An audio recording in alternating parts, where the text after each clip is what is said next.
This is a Sports Catastrophe production. Hey there, Heather Ho, there's Jeff Goodab, and welcome you to another Sports Catastrophe Birthday Boy. Normally I do a birthday boy on someone who's living, but because I couldn't find anyone else after the two I did for Jan27 in the previous 2 years, I went with some other person, and he is a legend in the Pittsburgh Steelers organization. He was the owner of the Steelers from 1933 till his death in 1988, which is amazing. 55 years. He actually qualified for the Olympics as a boxer, part of the Pro Football Hall of Fame, and would be part or whole owner in many areas for the Pittsburgh pro teams. He's known as the Chief. He is Art Rooney Sr. Art Rooney Sr. was born in 1901 and died in 1988, so he was 87. However, his great-grandparents actually emigrated from Ireland to Canada during the Great Potato Famine in the 1840s, and they lived in Montreal. And those Rooneys would have a son, Arthur, who would be Art Rooney's grandfather, Art Rooney Sr.'s grandfather. So he has some some Canadian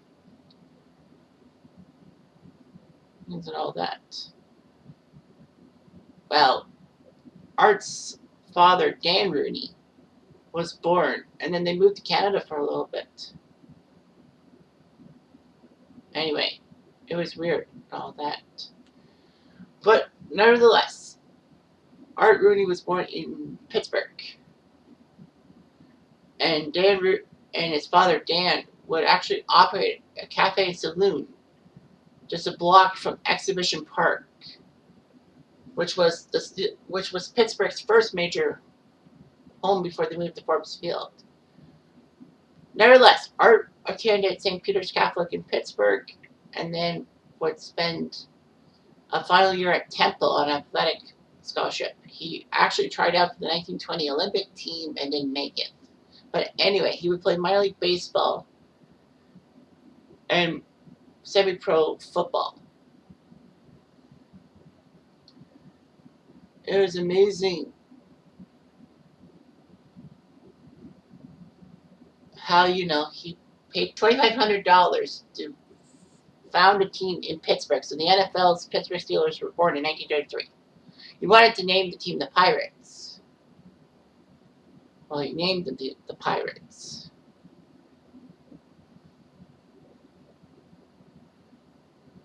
Anyway, yeah, so they were the Pittsburgh Pirates, not the Pittsburgh Steelers at first. And, the baseball team was okay with the team being named the same, the football team being named baseball. So, as is, the NFL wanted Pittsburgh to have a team because, they were a great NCAA squad. And thankfully, with Pennsylvania relaxing the blue laws, which were that you can't have sporting events on a Sunday,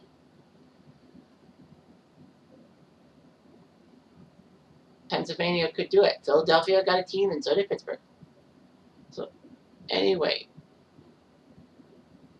Rooney did his job and all of that with the Pittsburgh organization. He shockingly brought Ryan Wizard White, a Heisman Trophy winner, to Pittsburgh for $15,000. It seems not that big, but this is 1938, and this was during the Depression, mind you. Anyway, Pittsburgh didn't have a winning season. Wizard White went to Detroit, and then after a few years there, he retired to be a lawyer.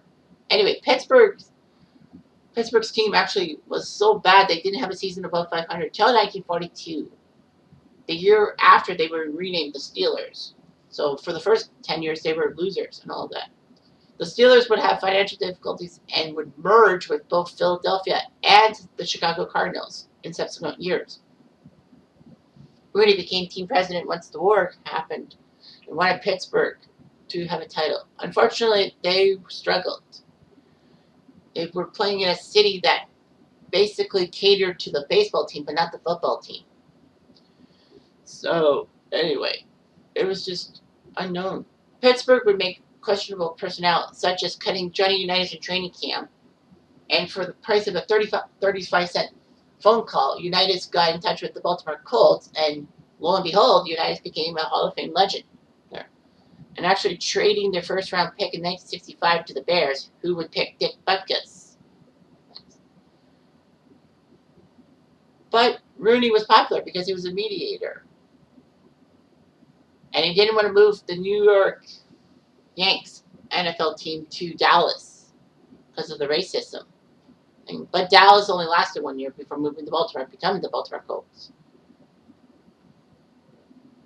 And Art Rooney, alongside George Halas, in 1963, was one of 2 owners to vote for the 1925 NFL championship to be reinstated to Pottsville. Not Plattsville, Pottsville. Now, that controversy is huge, but in short, Pottsville thought they won the 1925 NFL title. Of course, this is when, you could pay $100 for an NFL team. Well, back in 1925. But Pottsville played an exhibition against Notre Dame, and they were threatened that their title would be taken away because they were playing an unsanctioned exhibition. They didn't listen. Pottsville lost it to the Cardinals organization. So the Chicago Cardinals got that title, and people figured that the Cardinals franchise would be hexed because they would not give the title to the Maroons. Still to this day, it happens. Anyway, Rooney used his influence to get the NHL to come to Pittsburgh in the Great Expansion of 1967, which was when 6 teams were added to the original 6 NHL teams. And so, Rooney did his job and was part owner of the Penguins for a little bit.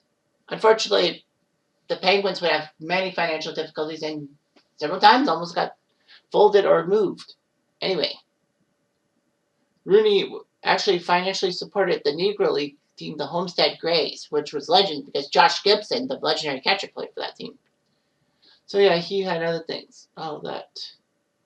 Pittsburgh loved Art Rooney and all that, despite the fact that the Steelers were craptacular and all that. It wasn't until 1972 that they finally got the respect of the NFL brethren and all that.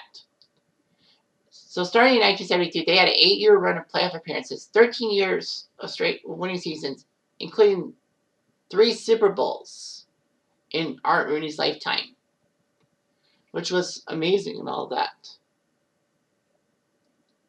Rooney stepped down from day-to-day management after Super Bowl IX, but he was the source of authority on the team until his death. Dan Rooney, his son, would take over as team president. It was just amazing what they could do. All that. He was an icon and all that.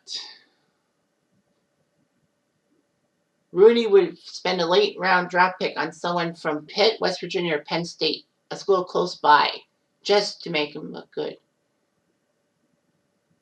He would be married to his wife for 51 years until her death in 1982. And of course, Art had 5 sons. Dan Rooney, who was the chairman of the board of directors, who is the chairman of the board. I think he's still alive. Yeah. No, he's dead, sorry. Dan Rooney. But you got Art Rooney Jr., Tim, Patrick, and John, all directors of the Steelers.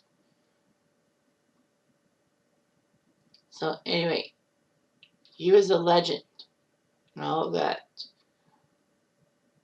I kept thinking that the Rooney rule about minorities being asked for coaching positions was because of, no, it was Dan Rooney. But Art Rooney led the way and helped Pittsburgh sports become reasonable, believe it or not. Anyway, I'm Jan27.